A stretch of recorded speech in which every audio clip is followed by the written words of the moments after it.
Hello, everyone, and welcome to True Crimes and Cartel History. Today, we explore the life of one of the most eccentric and dangerous figures in the world of narcotics, Carlos Lehder, a founding member of the notorious Medellin cartel. Lehder wasn't just a drug lord, he was a drug lord with dreams of becoming a revolutionary, a dictator, and even a president. All right, let's get right into it. Carlos Lehder was born on September 7, 1949, in Armenia, Colombia. His father was a German immigrant, and his mother was Colombian.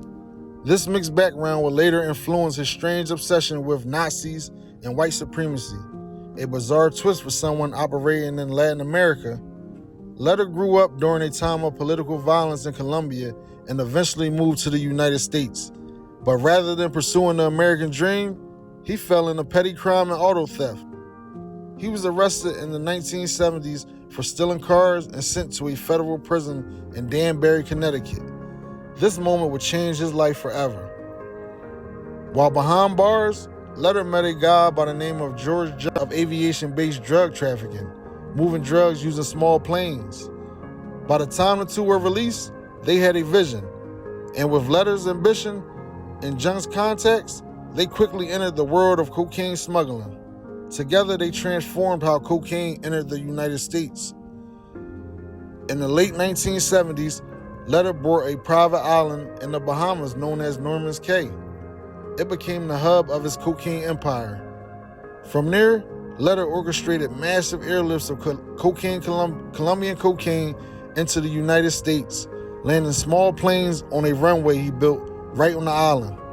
He paid off Bahamian officials, armed the island with guards and attack dogs, and turned Norman's Cay into a fortress. At its peak, Lehder was moving tons of cocaine each month. He reportedly earned tens of millions of dollars per week. Carlos Lehder was one of the founding members of the Medellin cartel, along with Pablo Escobar, Jose Rodriguez Gacha, and the Ocho brothers. While Escobar handled the politics and violence, Lehder was a logistic mastermind, the one who figured out how to get the product to market. But Lehder wasn't satisfied being a drug trafficker. He had bigger dreams. Lehder began embracing radical political ideas.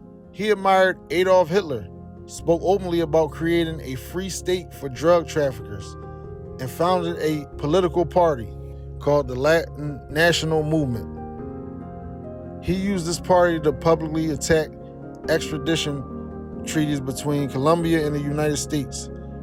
Lehder feared being sent to a U.S. prison, and he vowed to stop it at all costs. He even dreamed of becoming the president of Colombia, believing that drug money would buy power, influence, and protection. But power came with enemies, both inside and outside the cartel. Lehder became increasingly paranoid, erratic, and reckless. His Nazi ideology and attention-seeking behavior caused tension with other cartel leaders, especially Pablo Escobar, who preferred to keep a lower profile. In 1984, Colombia signed the extradition treaty with the U.S. Lehder went into hiding after that. Eventually, in 1987, Colombian authorities captured him in the city of Medellin. In a historic move, they extradited him to the United States, something he swore would never happen. Carlos Lehder was tried in Jacksonville, Florida in 1988. He was sentenced to life in prison plus 135 years. His trial was high profile. He was charged with drug trafficking, money laundering, and racketeering. However, in the 1990s, Lehder cut a deal with U.S. prosecutors. He testified against Manuel Noriega, the Panamanian dictator who had his own connections to drug trafficking. As part of the deal, Lehder's sentence was reduced. After serving more than 30 years, Carlos Lehder released in 2020 and relocated to Germany, his father's homeland. Once a flamboyant drug trafficker and political extremist, Lehder is now an old man, forgotten by many, but remembered by those who studied the violent rise of the cocaine trade. He was one of the first traffickers to combine ideology with narco trafficking, which made him uniquely dangerous. Carlos Lehder's life is a reminder that the drug trade isn't just about money. It's about power, paranoia, and ideology.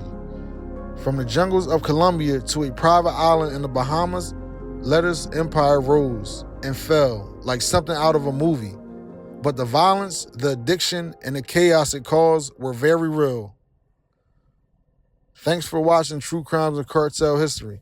Don't forget to like, comment, and subscribe for more stories from the darkest corner of the drug world.